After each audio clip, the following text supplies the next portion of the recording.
Welcome back, Kip.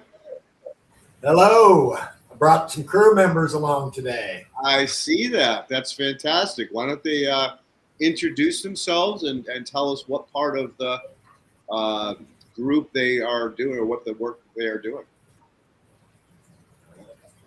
My name's Seth Wigington. We just manage the piles, keeping them wet. We do a lot of weed picking and really trying to source the new piles as good as we can and keeping the new material we got coming in wet. You're hard to hear. Can you scoot up to the camera when you're talking? Yeah. Scoot up. And so it's really about just keeping you know how it is, keeping the piles moist and all about sourcing materials. You know, we just can't find enough materials usually, or trying to figure out a way to get the grass to stay good, or it's always a delicate balance of everything. Oh, yeah. I'm Zane Fadden, and I just started soil food web school. And Kip got me a microscope, so I'm getting ready to delve deeper into that work and just helping keep piles wet and pulling weeds with Seth and stuff too. You know, sourcing materials, all that good stuff, and just going deeper into the microscopy work. I follow Matt Powers too, and just some other cats. I've been following you, Leighton, for a long time. And these guys got to go out and see you at the Soil Summit. And I was like, hey, man, make sure you go see Leighton. He's got this horizontal soil system thing going on. And they fell in love with it. And I was so stoked, man. I was like, let's get it going. Yeah. Man, Yeah. I love the enthusiasm, guys. And, you know, to be honest with you, I had a long debate with Dr. Elaine back when I was at Rodeo about allowing plants to grow on my compost pile. And she absolutely said, you can't do that. That's not good. They're going to steal the nutrients. Well, I was like, okay, you know, I take your word for it. And I went and did it anyway. And it wasn't that I put weeds on it.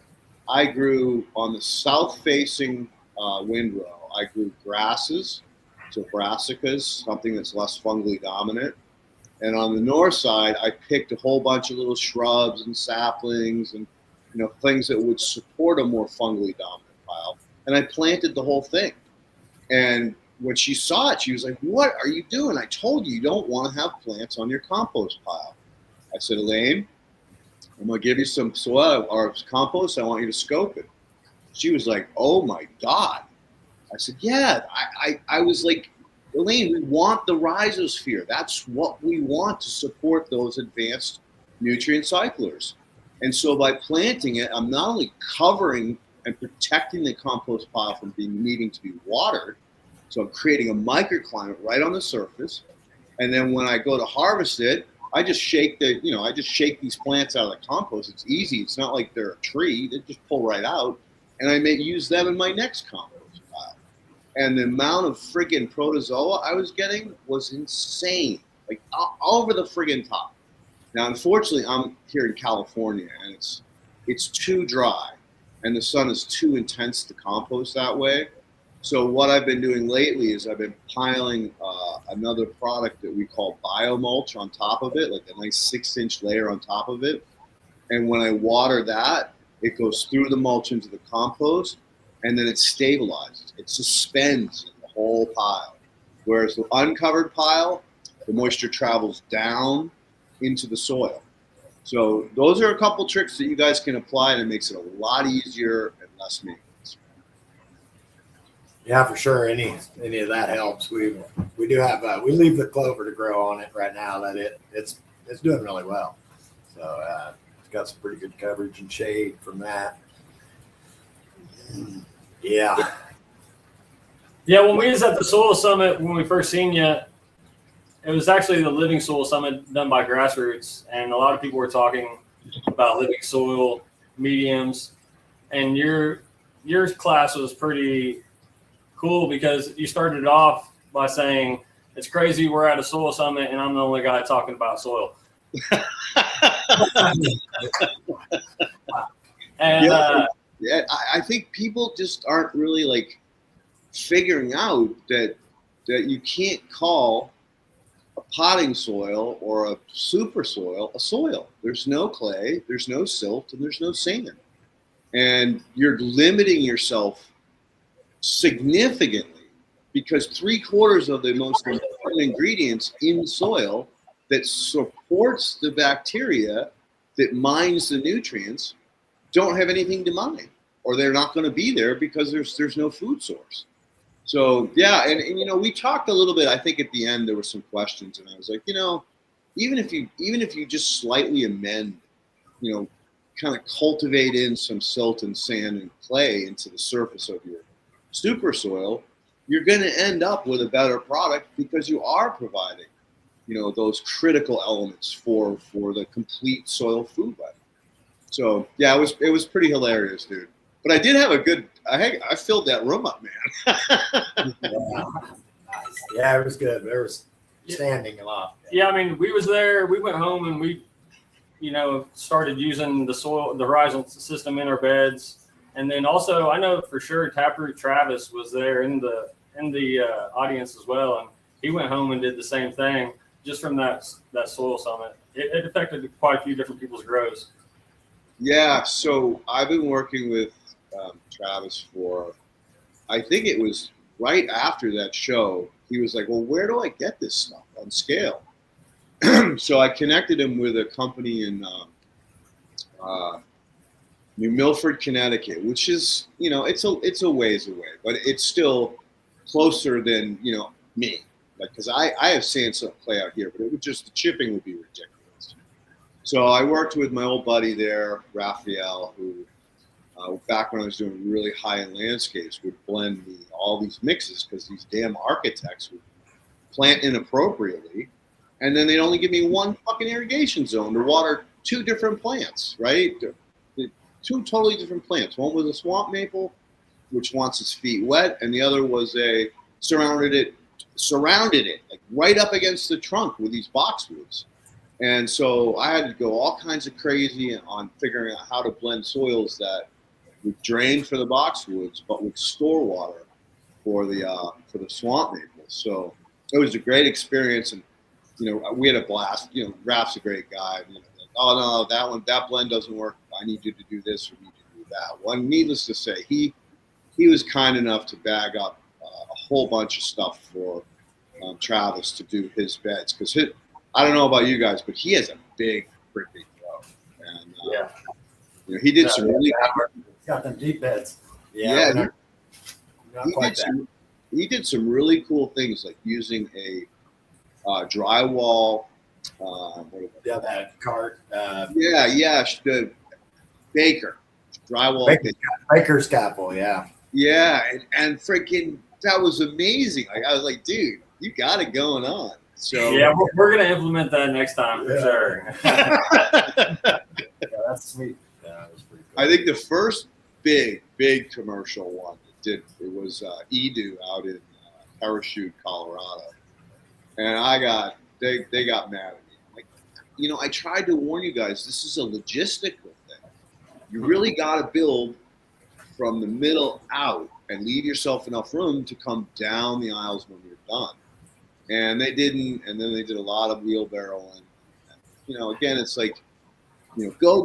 No, don't go. Slow, steady, think about it methodically so you don't fuck yourself in the end.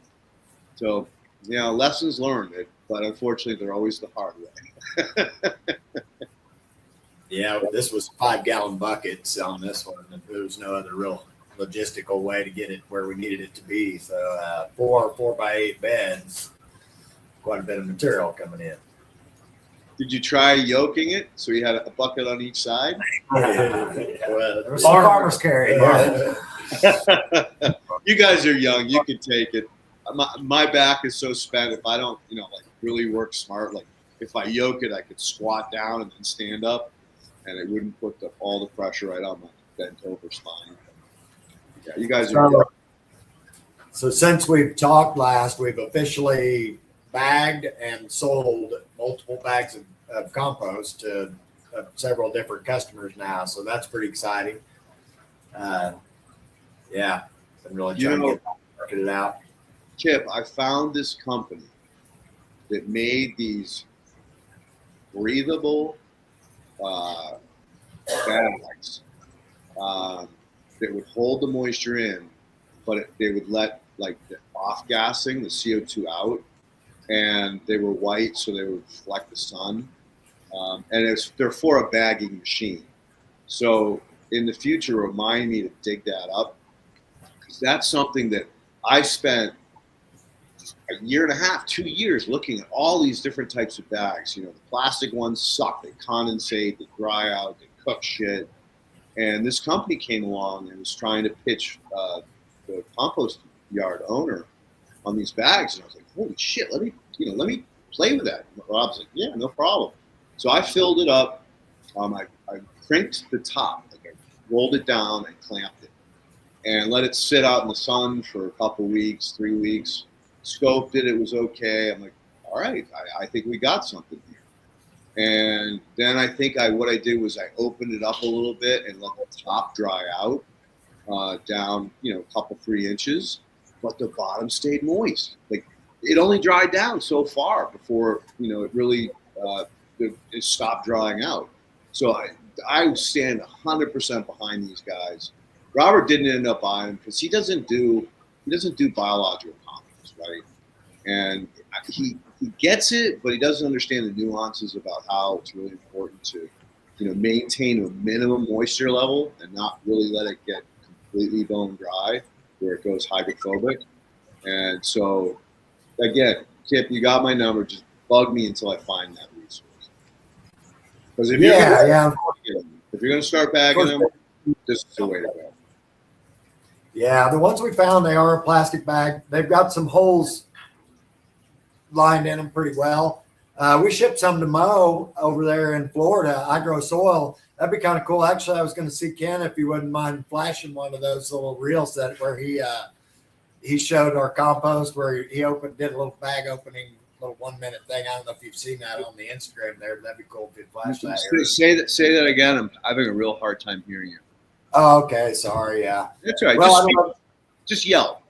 Yeah. I don't know if Ken could hear me, but Mo over at I Grow Soil, we sent a bag of compost to him because Yellow Skunk, we was going to, chat with him about trying some out. He said, well, I want Mo to look at it under the microscope first. So verify it. So he sent it to Mo, and Mo did a little Instagram video. He posted it today, actually. It's like a 1 minute little thing. It shows our compost, but I was going to see if maybe Ken would play that reel here in a little bit. It's kind of a cool. All right, so I got Arlene any of that. So you sent the sample to Mo, and what did Mo do to it? Did he microscope it? Yeah. Okay, cool. And how long after you sent it to him did he microscope it? Immediately, yeah. Oh, immediately. And so how long was it in transit? 3 days. Okay. It was a half cubic. It was a little over a half cubic foot, and we had it really nice. He was really impressed with the moisture content. He is just he couldn't talk it up enough. Really, we had a really great podcast that we did. It was a couple hours long, I think, or something like that. And we went through it. And here's a sample right here. Nice. You can see it. I love your logo, dude. That's really sharp. Oh, see, that's his very. We got the verification from Mo, so he's doing that. You can see verified. You can see the mushrooms in there. Are those little plants germinating? No, it's Inky caps. Inky caps. Oh, so they're mushrooms growing in it. Yeah. Yeah, that's what he was showing off, was the mushrooms growing in there. Dude, you're making some killer shit, bro. You really are. Like, you know what? I get a lot of times, like, I'll take some product and put it in a 5-gallon compound bucket, my inoculant that I make.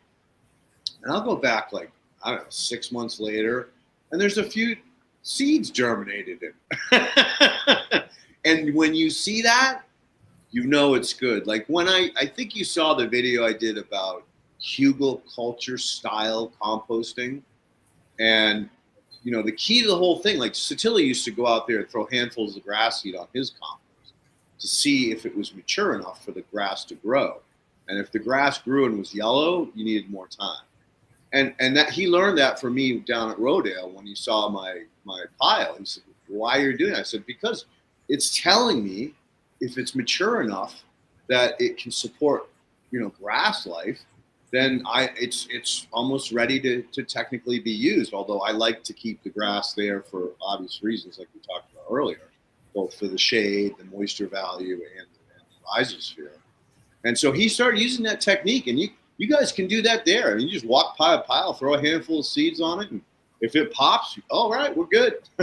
It's the easiest lazy man way to figure out your seed to N ratio. Okay, yeah, because I have a pile that is finishing off now. It's down to around 120 degrees, but it was a thermophilic pile, and it popped off actually 7 times. I'm kind of ashamed to say, but I overshot my nitrogen a little bit. But it's showing really nice biology already. Did you get a compost turner? Yeah. Dude, show me. You never told me you got one. We'll have to have the wizard do that. When did you get that? You can see right there, that's our new row. And then We've had it. This is our 3rd year. yeah, we just started using it at the beginning of last year. Yeah, beginning of last year. Beginning of last year, so this will be our 2nd season. Wow, that's fantastic, dude. So did we talk about mesophilic versus thermophilic compost yet? Yeah, we sure did. Yeah. And I've been catching you talk about that on the program here the last few weeks too. We did a real deep dive on it, and these power of these new agents and large language models has really come a long way. It took us 2.5 years to really get it to be as functional as it is, and it took off, man. Once we plugged all the important information into it, soil food web, JDAM, natural farming, all of the different biodynamics, all of these different groups that we all should be working together. And then we started feeding it, saturated paste chemistry, texture, biomakers, B crop 2.0, water, leaf tissue, and sap. It's killing it now. It's absolutely killing it. So I told Craig, I said, you know what?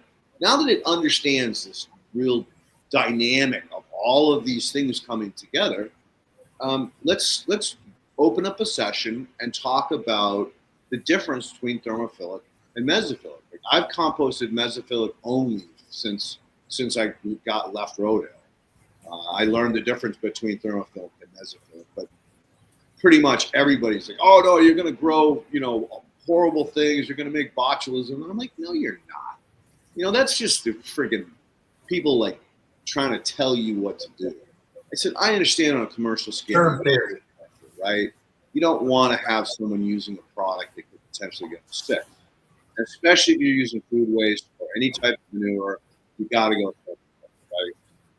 But anyway, it came back and really deep dove on what's called extra polymetric substances. Now, this is the biofilm glues like Dominant, or we now call soil-related proteins. Also, the chemistry side. So a lot of times, you're volatilizing. Even some other compounds like potassium, calcium, they're in different forms. They're not in calcium form. They're in a carbonate or another type of gaseous element. But you're definitely losing a lot of the fertility as well as the biological goodies that happens in the thermophilic process. So, I highly suggest you put a little pile together on the side somewhere, and keep it under 120, right? Don't put so much nitrogen in that it spikes. But typically, when I do a pile, I gotta flip it and water it and maintain it. So a lot of times I'll spread it out to just let the heat come out of it, and then I'll pile it back up and water it. So it's a little bit more work up front. But once you get it to that point where it's below 120 and it ain't coming back up, man, you did it. You friggin' did it. And when it hits, like when I said, when it hits 110 or 100 in that area, cover crop it, seed the shit out of it, let it sit there for 6 months. that'll be the best compost you've ever made in your life. Maybe I not. guess if we're concerned about like weed seeds and things like that, just try to limit the inputs to not weedy substances, I guess, or not seedy. So I think the good news is about weed seeds. They're easy to pull, especially in a compost pile. And then you can just take them and throw them in the next compost pile. Just try to not let them get to seed. That's the biggest mistake people make, is they actually let the plant get to seed. Like if you see that the plant is flowering or starting to get ready to seed, if you pull it and recompost it, you're golden, right? But if you chop it, drop it, and it's already in the seed formation phase, then it's too late. You missed it. So you definitely have to pay a little bit more close attention to that type of thing. But the goal is to just keep the seeds out of there in the first place, so that you don't have to worry about them coming back and plant stuff. But at the end of the day, man, nature always finds a way. Like I had a seed come up in a completely dark freaking compound bucket recently. So it's always going to find a way, right? But as long as you're like doing proactive things, those weed seeds are not an issue. They're just part of nature's process. Yeah, and I think it's just more of a personal thing to be, if you're selling this and people are spreading it on their beds and putting it in their soils and doing things with it, like Mo said, well, if they're doing that, they're kind of foolish anyway, because they really need to be using this as inoculation grade compost. Extracting is the way to use it, obviously, but There you go. No. That solved that problem instantly, right? Right. But people just think they're just still stuck on this. I want to put it on my beds, and I get it. It'll be beneficial if they use it right. You know what? The other thing is it's managing customer expectations, right? Yeah. Don't beat yourself up to be perfect. You're a fucking human. We all are, right? So you just simply say, may contain some weed seeds. Just keep an eye on it. If something pops, pull it. If they're doing a little bed, it's not like it's going to just get completely covered in weeds, right? So, just cover crop included. Cover crop included. Say again? Cover crop included. I couldn't hear you. Cover crop included. Cover. Right. Disclaimer. Cover crop included. And that's the other thing too is competition, right? So, and especially understanding that weed plants are just indicators. They're actually valuable in the essence that weed plant can tell you, oh shit, I'm out of balance. There's this little app that I love. You have to pay for it, unfortunately, but I use it a lot in the work that I do because I want to identify the weeds. I want to know what the soil is trying to tell me. It's trying to talk to me because of it. The app is called Picture This, and it's this little tiny green icon. Yeah, I have that app. Anyway, just write down Picture This. I think you do have one that's free, but I like the one that's more advanced because it has way more plants. And, I use it all the time. And so, the audience can do these things. Like they can get that app, they can take the picture, or they can buy the field guide. Like I'm sure it's sold on Amazon or any bookstore. It's these nature field guides for indicator plants or indigenous species plants. Most of these weeds are actually valuable medicine, like dandelion. There's so many of them. Like I moved into this house, and unfortunately the owner had just decimated the backyard. They ripped all the landscaping out, which was a shame. It was a beautiful succulent garden. And I just didn't do anything to it, right? I didn't do a thing. I just wanted to see what would happen.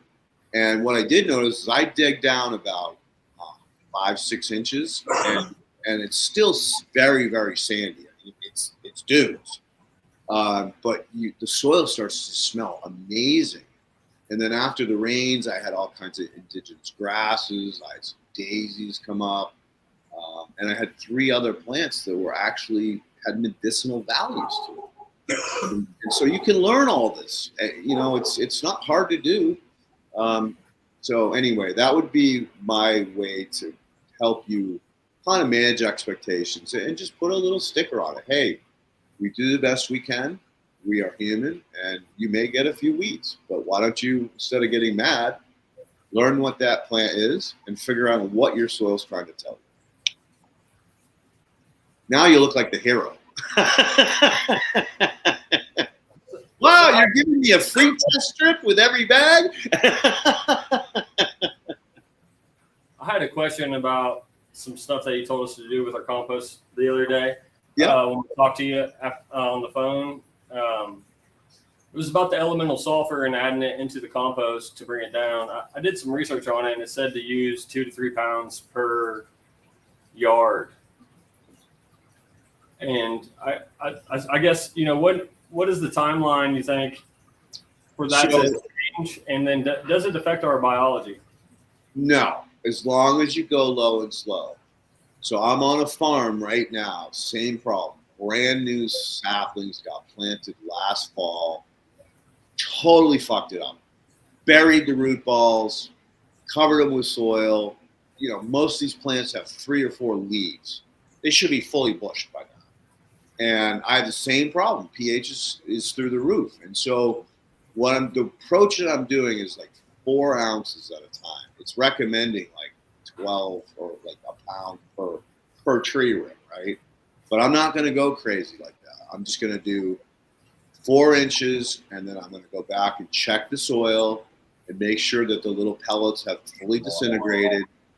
And then after they've disintegrated, I'll do a quick pH with it and determine how much I went down.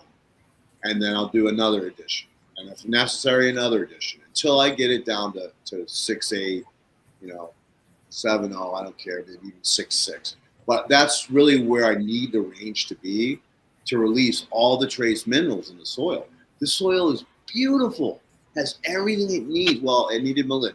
That was the only thing, and potassium. But the potassium comes with the compost.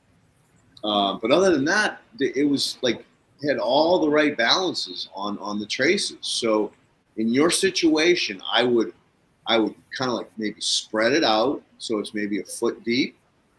You're in the thermophilic process, or is this after? This is mature. It's matured. Okay, it's matured. So what I would do then is like take a scoop. Again, maybe a foot, maybe 16 inches. You don't have to get crazy, right? And I would just sprinkle, so it looks like maybe, not like Jimmy's. You want a little space between them. So just shake them in a cup and don't try not to clump them. And then put another layer on top of that and do it again. Put another layer on top of that, do it again. Will it hold moisture, or is it chocolate cake already? It's so cake. It's chocolate cake. It's not bad. I mean, it's really nice. I mean, it's got the squish. Oh yeah, I mean it's right. It's got the squish.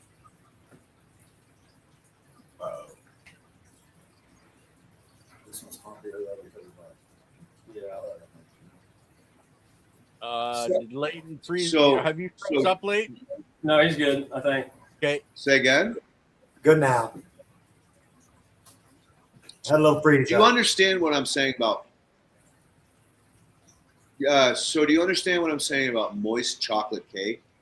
Yeah. Like chocolate, it's really moist, right?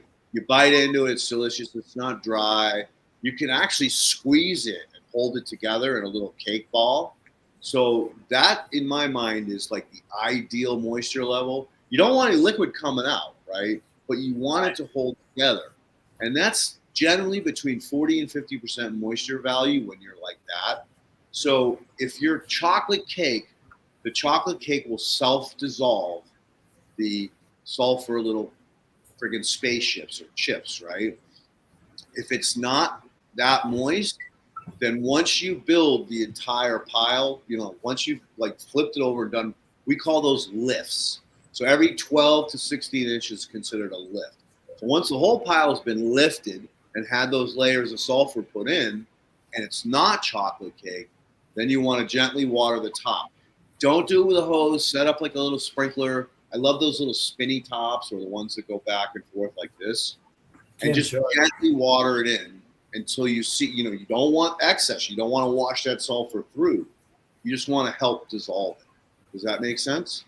Yeah, completely. But we're in a windrow. We are in a windrow. We're talking 80 yards, 80 feet long, 6 feet wide windrow. So, is it worth sprinkling the top and turning at this point? Or, do we need to? Well, if your pH was up in the 8s, you've got to do something about it, right? You don't want to send that kind of high pH because, especially when people water, it's gonna shift the pH of their bed. So I would say that this is a good lesson to learn about ingredients when you're building compost.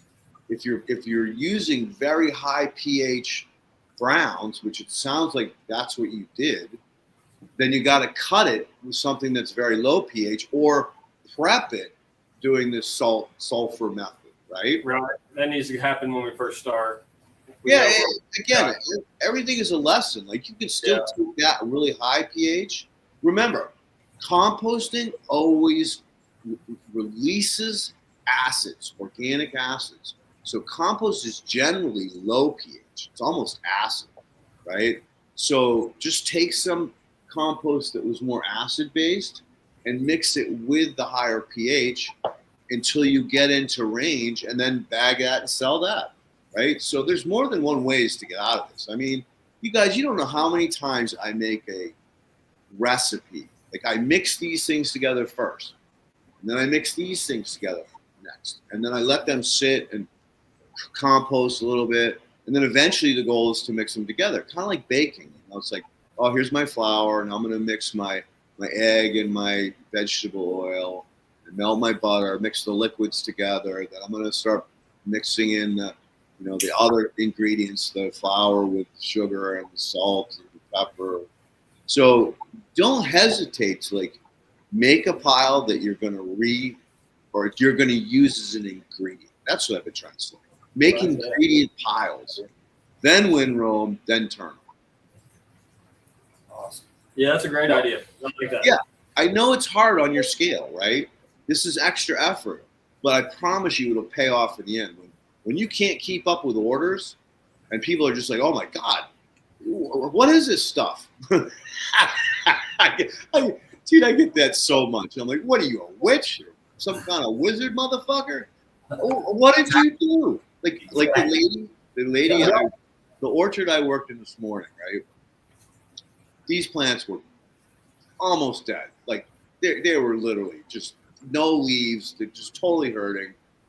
And I did a treatment 2 weeks ago, and now every branch has got 8 to 10, maybe even 12 new leaves coming out of them.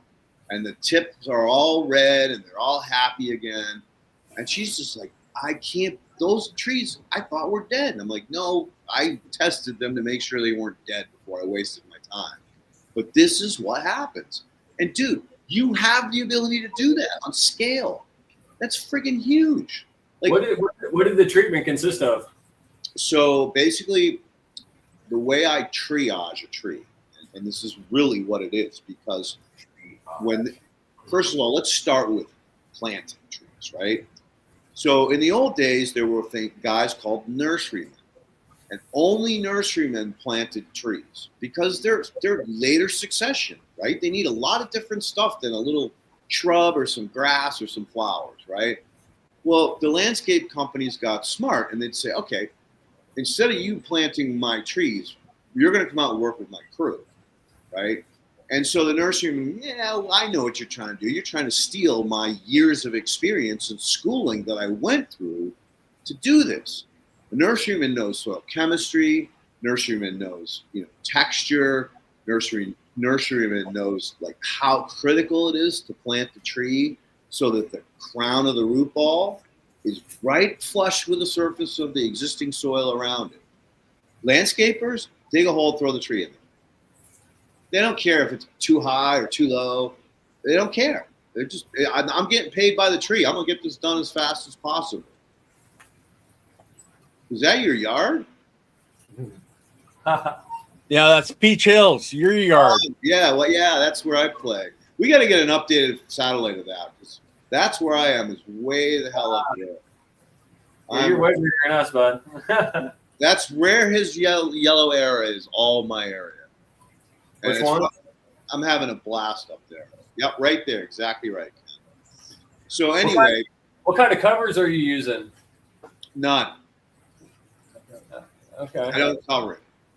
And we can get into that in a minute. But anyway, back to this orchard. So my first task is to gently scrape the soil back until I find the root flare, or the root ball in this case. And once I've exposed that, then depending on the soil, right, if I've done a chemistry test so I know what's in balance and what's out of balance. In her case, the balance is good. I don't have to use a gypsum. So right away, I just put my compost down, and then I sprinkle my sulfur flakes on top of the compost and then out over it's just the existing volcano soil. I had to shovel the volcanoes to get rid of them, because they built these fucking volcanoes to try to catch the water because they saw somebody else do it without any understanding of the engineering behind it. So I had to shovel that soil back away. Then I put my compost down and I sprinkle the sulfur out onto the existing soil. Then I put my biochips down on top. Then I make a nice little 2 to 3 foot ring, and then I rake the existing soil back up so it makes a smooth transition from where the crown of the root ball is out into the orchard. Then I put a compost extract, I dilute some molybdenum into water, and then I pour that on it. And 2 weeks later, we got fresh growth and trees that literally look dead. Now, another project I'm doing in Windy Hill, it's a little bit more complicated. The chemistry was a lot further off. I ended up using gypsum to both soften the soil as well as to help lower the pH. And the interesting thing was they had these tree covers. And what the tree covers did was they were black, unfortunately. So they heat up, they'd suck the moisture out of the soil, create condensation, and drop back down. So when the covers came off, dude, I had 3 to 4 inches of rock hard crust. And I got pictures of this. I'll have to do a podcast. And so once I broke the crust off, now I'm down to soil. I'm down to the root flare, because it's not a ball anymore. The roots have actually flared out a little. And I find that flare at whatever depth it is. And this case, I treated them with gypsum first, because gypsum can come in contact with roots where sulfur can't. Do not want sulfur coming in contact with roots. So I gypsumed, I did my compost, then I did a little bit of sulfur, then I put down the biomulch. And in this case, the orchard's big enough that eventually I'm going to drive my truck out there and treat all of it, because there's 66 finger limes, and I think there's 66 kumquats that I have to do next. So I'm not going to bring little 5-gallon buckets of extract, right? I'm going to hammer it when it's done. But that's the difference between appropriately planted trees and inappropriately planted trees. And these landscapers thought that the nurserymen would teach their employees all the tricks, and the nurserymen got smart. I'm not going to build my competition. I'm not going to teach your $15 or $5 a day or hour landscapers my $25 to $30 a day job or hour job, because they went through school, man. They went to colleges, and they all got degrees in understanding the dynamics between all of these things, and they understood fungi. If you ask a landscaper, hey, what's the F to B ratio on that tree you just planted? They'd be like, I don't know what you're talking about. Well, what is the soil chemistry like? What's soil chemistry, right? You can't plant a tree without taking those things into consideration. So that's why I've got endless work coming on these orchards, because all of them were inappropriately planted. You know, at some point, I got to teach a course on that because, you know, they're going to have to start planting these better because already, like, she's suing the landscaper who planted because she spent a ton of money. These are all specimen trees, and they just fucking dug a hole, slapped them in. Some of them are too high, some of them are too low. It's a mess. And so she got smart on the second, like, 150, 200 trees she planted. She told the nursery that she bought them from, I want you to plant them. And they inappropriately planted them.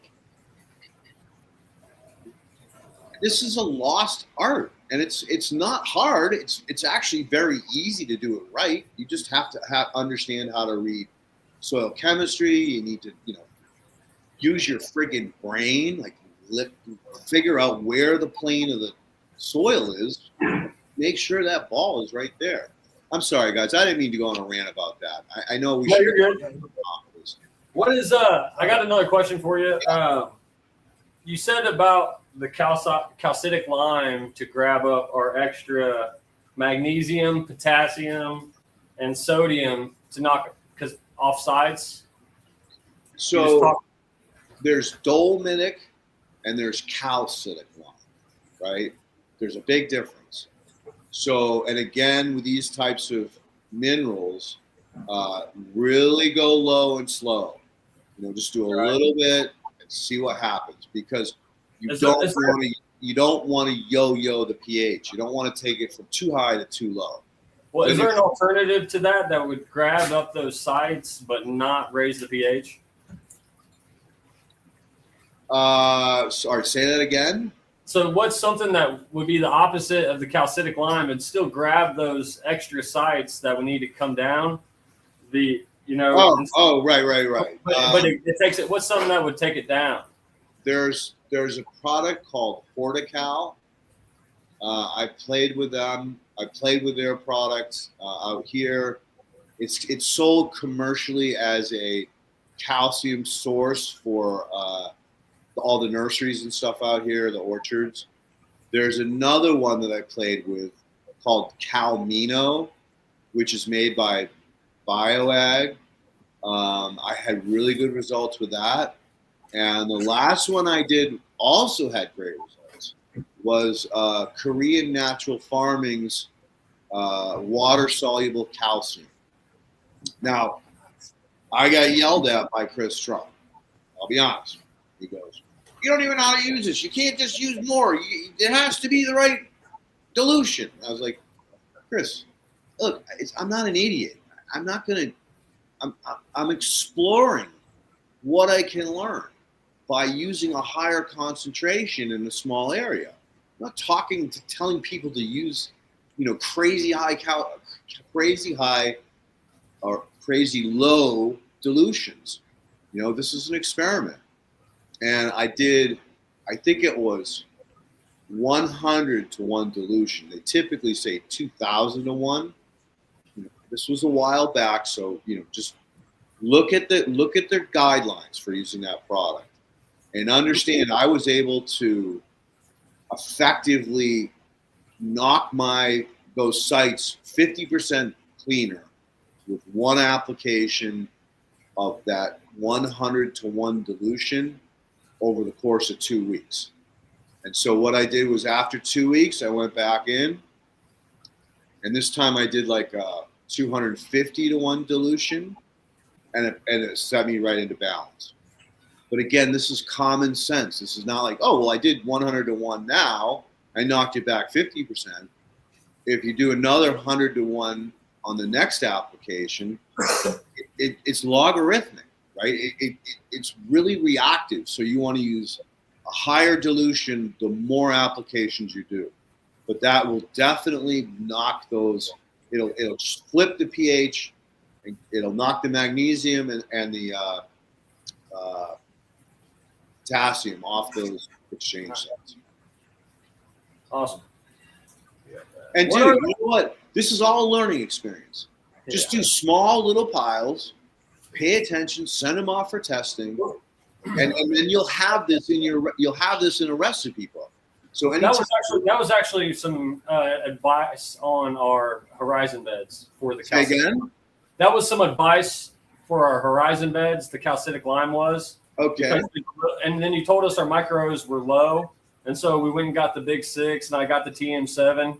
But I wanted to ask you, what are the average numbers for the micros? Like, that way, the next time I test, I'm about to write it down on this sheet. Oh God.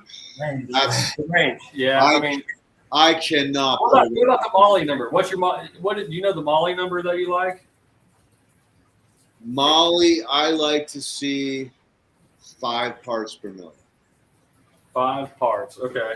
All right. Typically, I think all right, this is all plant related too, right? You got to understand, plants want different recipes, but as a safeguard against a plant pulling a heavy metal instead of molybdenum, I want to see a minimum of 5 parts per million in that soil solution. All right, and then plant specific. I'm gonna read up on the plant and see if it does like more molybdenum than others, Right. and then try to figure out the balance, and by paying attention if it starts to go down. Awesome. Okay. Yeah, because like the readout says nothing. I mean, it's 0.02. Yeah, and it probably has the less than arrow. No, But just 0.02. or 0.05, 0.0 each bed. It's just so low. Yeah, so if it says 0.0, then you'll have a less than, because that is the lowest detectable level, is 0.02. If it's 0.05, that's detectable. Yeah, we do have a 0.05, 0.05, 0.07, and that's a long ways to go on a 4x8 bed. How much molly would you put in to a 4x4 bed? You go pretty easy, right? I mean, or would you? I know you want to take it. Dude, the mathematical calculations for this truly a challenge. I will tell you that. Obviously, I'm going to take it easy, but I Yeah, want to take yeah. it. Again, I would just go low and slow. Kip, what does the bag say? There's no instructions. I'll have to get online. It's that one, right? Or show them. But it is, here's the product. Yep. Usually, like, again, you guys, this is sophisticated shit. So you got to really do your due diligence. Go back to the manufacturer and say, hey, I want to raise my molly from 0.05 to 1 part per million. How much product should I use? Should I be diluting in water? Should the water be warm or cool or room temperature?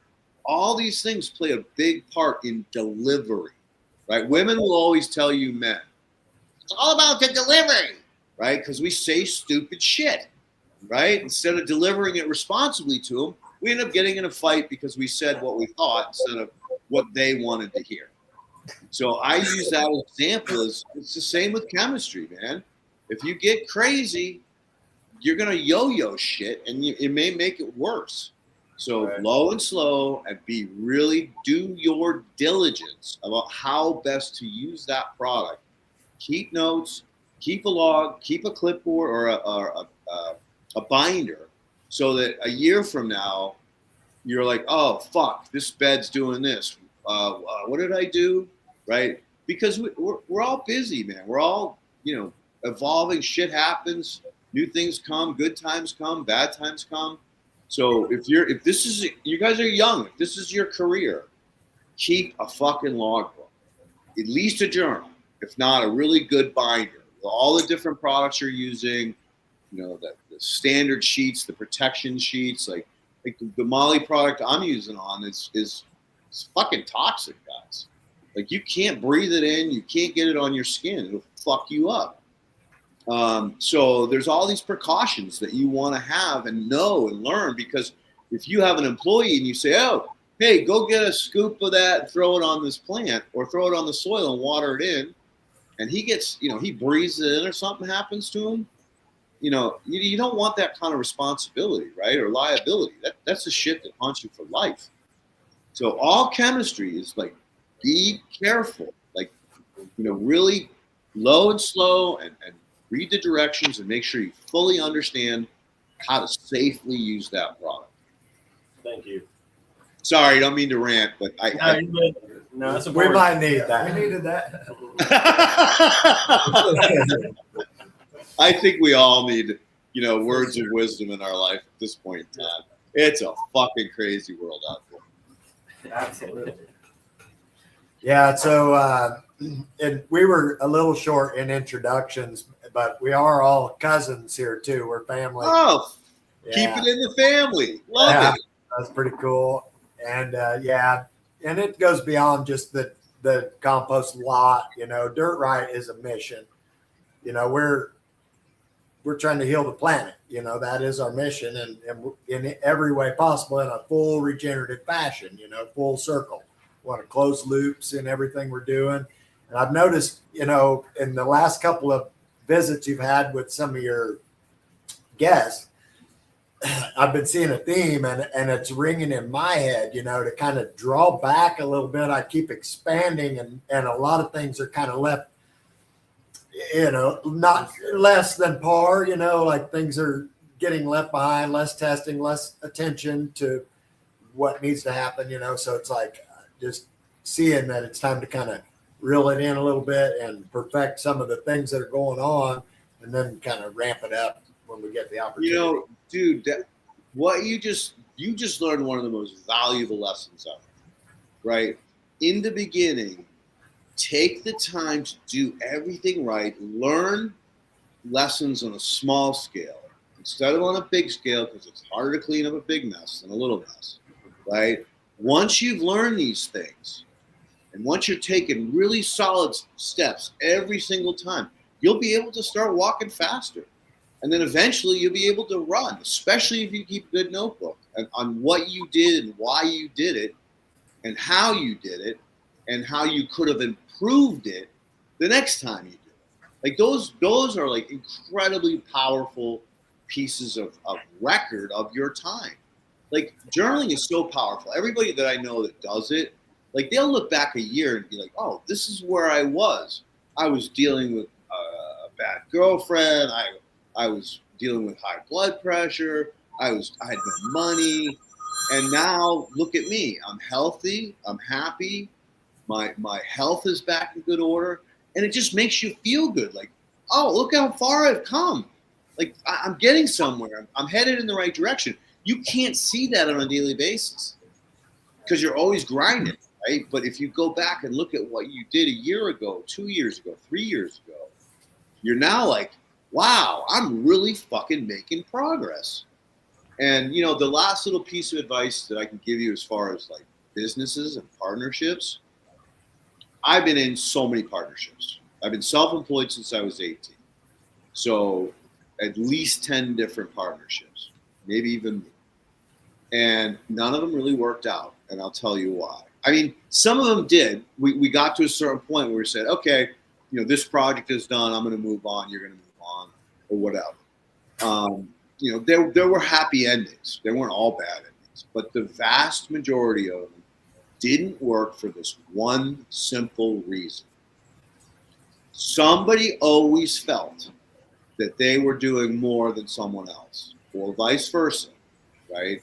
And in a partnership, especially amongst family, you guys got to communicate that. You got to stay in touch. Say, hey, I know, you've been working a lot harder than me right now.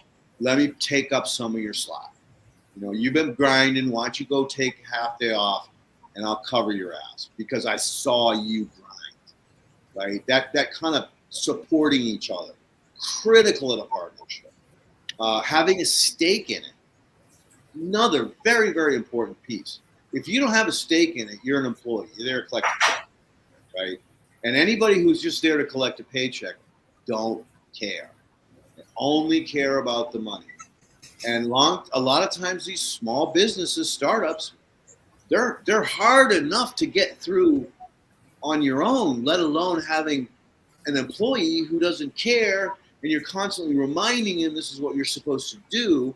So if you have a stake in it, no matter how small, you know that as that company grows, what would 1/100% of Microsoft be, right? Or 1% of Microsoft be. And that's what you have to remind yourself. Why are we doing this? Yeah, we want to save the planet, but we also need to make money. Like we gotta pay our bills. And, it'd really be nice to have 10 or 15, 20 grand in the bank. So if I do get sick or if my car blows up, I can cover myself, right? Without getting stretched out by these fucking banks.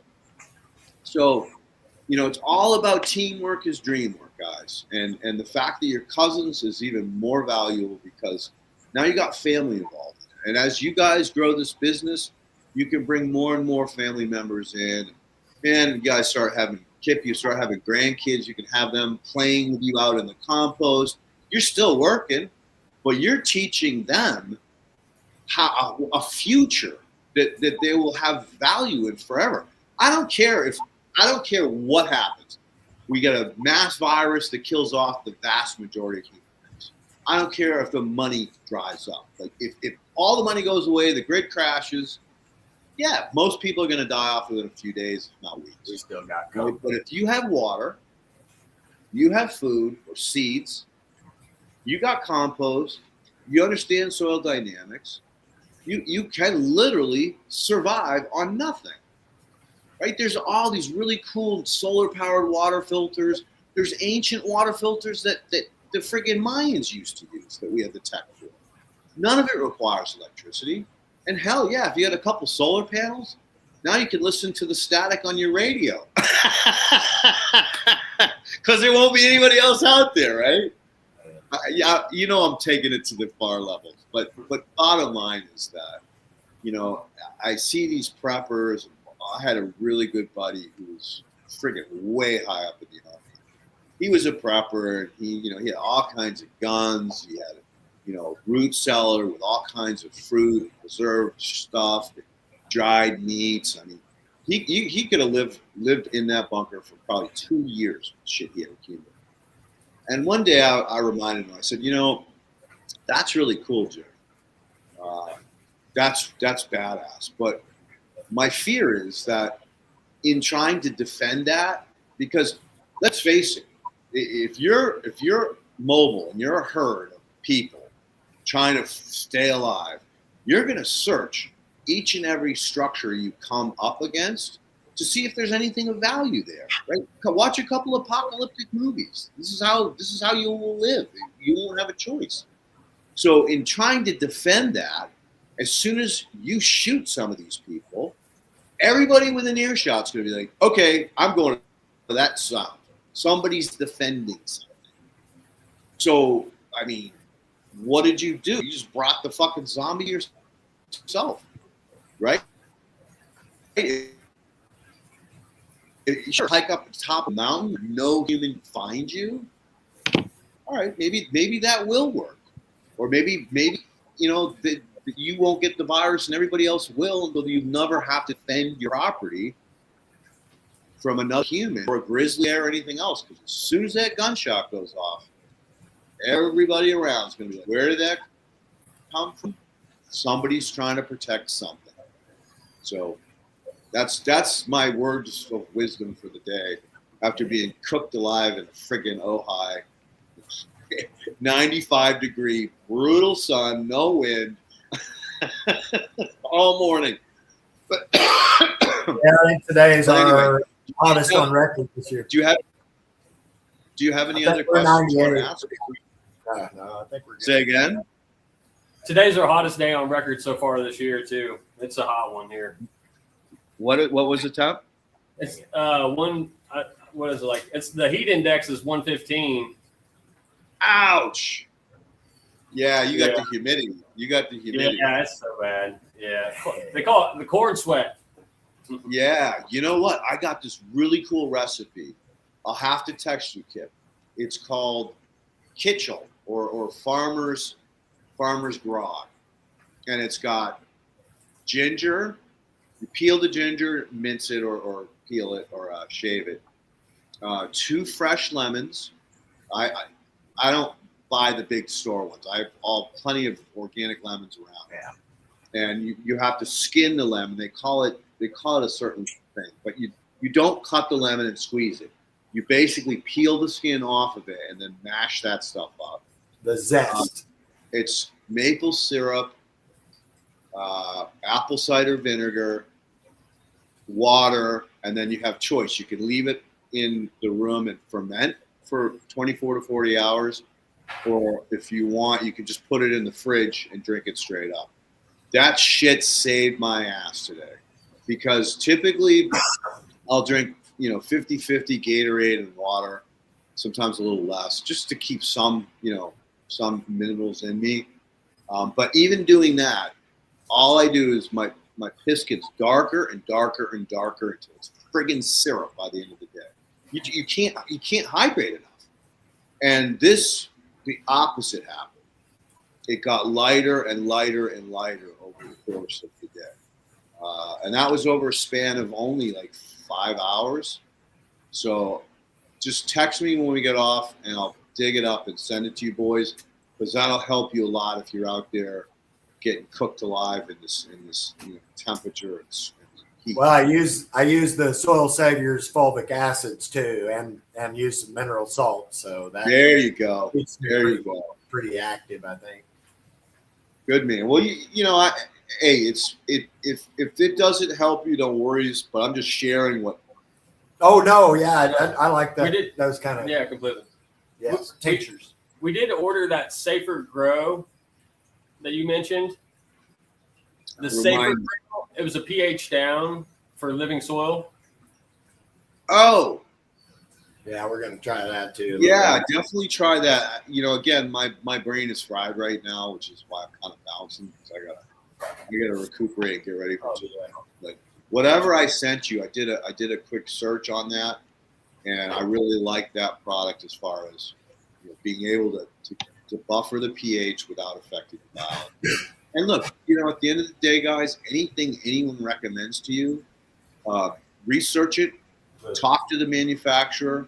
Once you buy, just buy a little batch of it, and then mix it like I used to do with your biology. So, if they say, oh, we're supposed to use a pound per acre, you got to do the math. It's a pain in the ass, but scale it all the way back down to how many milliliters you have in your vial with your compost and your water.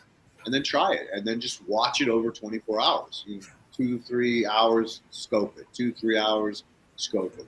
I used to do that with all the products I tried, just to make sure that they were compatible with my biology. I wasn't going to go backwards. And back then, you guys, nobody even talked about soil. So I had to do that shit. But anyway, Ken, were there any questions? There were a few, but Leighton, you're done, brother. Okay. You can tell. You need to go and put ice in a bathtub and go have a soak in the bathtub and cool yourself off. So we're gonna cut it early, guys. Leighton had a Hey, Ken, do you want to do the questions? Are they quick? They could be fairly quick. Yeah, let's bust through them. And if there's any directed at Kip, skip them, and then you guys stay on and answer them when I'm off. How about that? Okay, let me just scroll through here. We gotta take care of our audience, buddy. Okay. What happens when mushrooms grow on the compost pile? Is it similar to what Leighton found with plants growing on the pile? Absolutely. It's a wonderful signal that there's a high fungal content and the moisture is just right for them to express themselves. Now, it could also be the opposite, right? It could be that there's a high fungal dominance and somehow it's drying out and the mushroom's feeling threatened. And so it's going to grow its breeding. It's going to throw up a mushroom fruit and leak all its spores out. But either way, that's a good thing, right? Either way, you're adding more fungal spores to your compost. So anytime you see a plant expression like that, you can learn something from it. But either way, that's a hell of a good product. Next one is, don't most composting methods outgas a great deal? Should the gases be captured and how? So we talked to you about that today. The way you capture the gases is by not thermophilicking, mesophilic only. So you never want to get to 130. 130 is absolute max. I like to get to 120 and I flip it, or 125 and I flip it. That's holding all that stuff in there. They're not volatilizing. And cover cropping, because now the cover crops will absorb any excess that is trying to escape. And then you pull the cover crops off, and those go in your next compost pile. Okay. Cheryl, you can absolutely do it. You can research it a little further, but it can be done. The thermophilic does release gases, and it can be captured and utilized for sure for energy. So you know what California did? Agriman's building a whole new compost facility, state of the art. They made them build it inside a building on a cement pad because of CO2. They got to scrub the air and ammonia. They got to scrub it. It's going to become impossible to fucking compost in California if they continue this bullshit. Wow. That's unrealistic in so many ways, considering how much CO2 we actually need for plants to grow. And for us too, carbon. We're carbon-based life forms, damn it.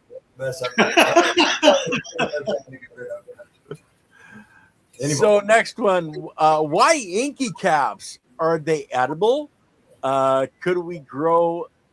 Hold it. I got to move my mouse here. Could wine caps grow well in their compost?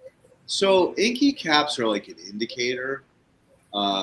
They're kind of indicating that you have a high fungal compost or product, and they tend to be the early succession ones. So just like when you're dealing with plants, you always have like the riparian plants, then they move into the grasses, then they move into the shrubs, then they move into the trees. So it's a successional step.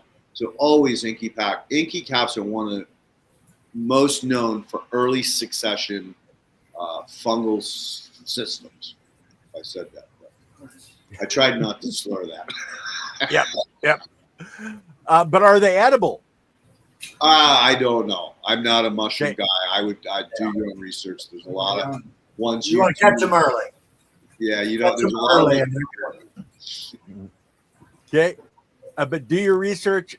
Everybody, do your own research. Okay. It's called due diligence for a reason. Yes, exactly.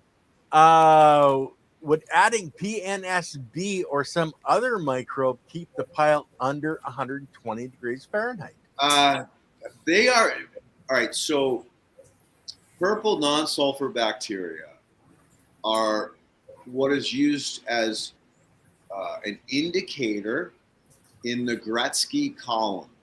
So the Gretzky column is all about showing anaerobic to aerobic biology, specifically bacteria.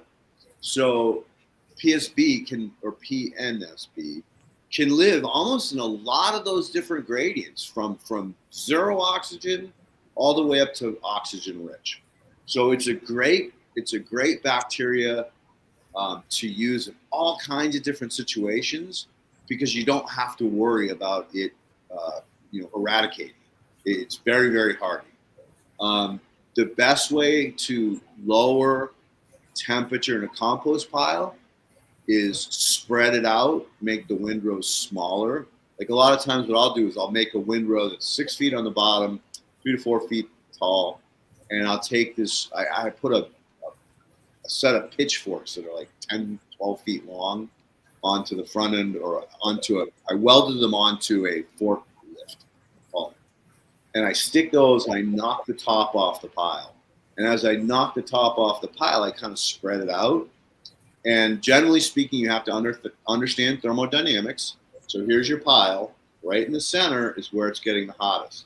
So if I knock that top off of that hot spot and spread it out or cut it in half, Now I've prevented it from continuing to expand out into the pile.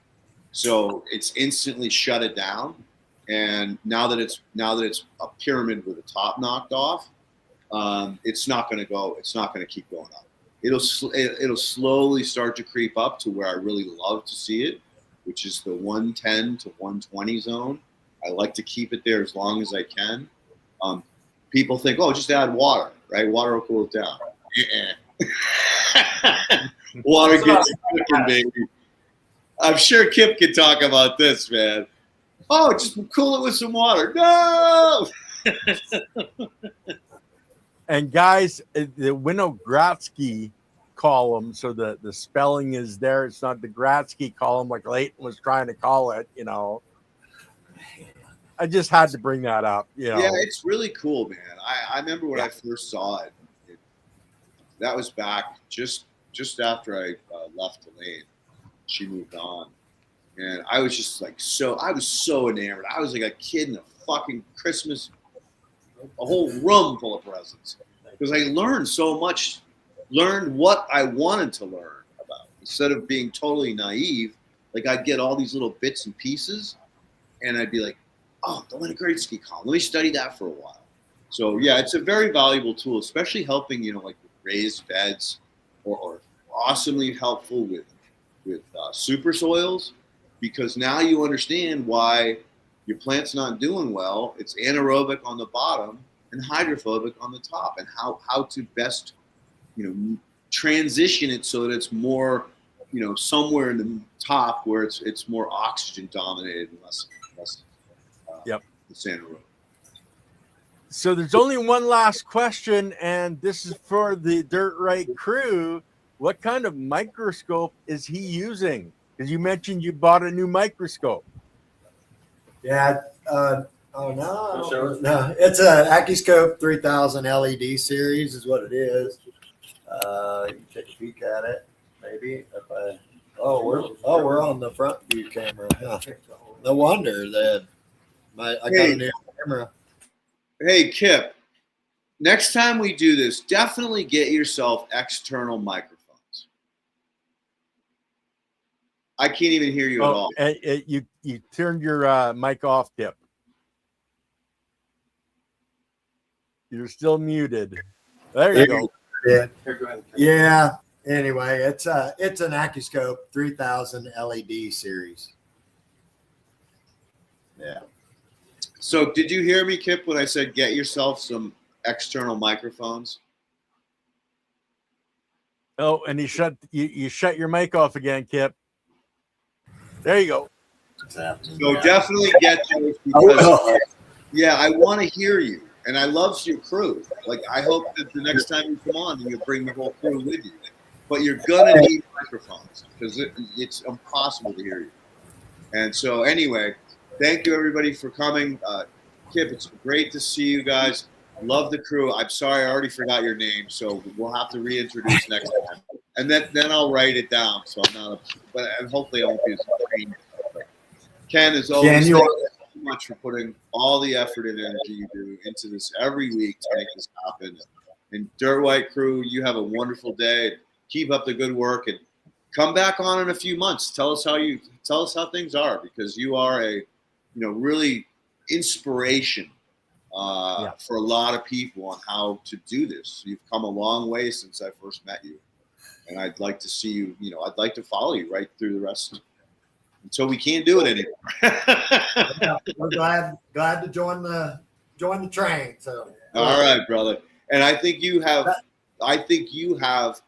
the potential to become the East Coast version of Biocatalyst Amendments. So start keeping an eye on those guys. They started cover cropping. And they're not using their tarps as much anymore. So if they're doing it, we didn't hit on. You want to hang out, Ken? Why no tarps? You didn't use. You said you was going to mention it. Hang out. I can't hear you. Why no tarps? Yeah. Why no tarps? Yeah. I had Grassroots make me a special tarp that I really liked. It worked well. I used Typar, which is a building material, It's used to wrap around the building. You've seen it in white. And we used to use tar paper in the old days. Well, this product was made by DuPont, and it was designed to let moisture out from inside the wall, but not let moisture get back in. So I had him flip it over to hold the moisture in the pile, not let it escape, and then sew it to his grassroots fabric. And dude, it was the smartest idea I have ever had, because it slipped like a slip and slide when I pulled it off. I could pull an entire 100-foot long tarp off by myself. And when it didn't have the backing, man, that shit, the compost just eats right into the fucking fabric. It becomes like peeling a fucking skin off.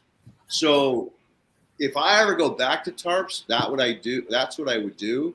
And if you want tarps, reach out to Tyler at Grassroots and say, I want whatever Leighton did. And he'll understand, depending on, I only got, I think mine were 8 feet wide because I do little piles. But if you want to do monster piles, he can stitch them together. And that'll be the best way for you guys to do it. You'll be able to slip them on and off by yourselves, or at least with 2 people instead of 20. But to be honest with you, I'm really, out here in California, I don't like the fact that the tarp is like cooking the top layer. I like to be able to, I'm looking at other alternatives like the bio mulch, which is doing a really good job. And yeah, so I'm going back to my roots, which I want to cover crop, but I can't.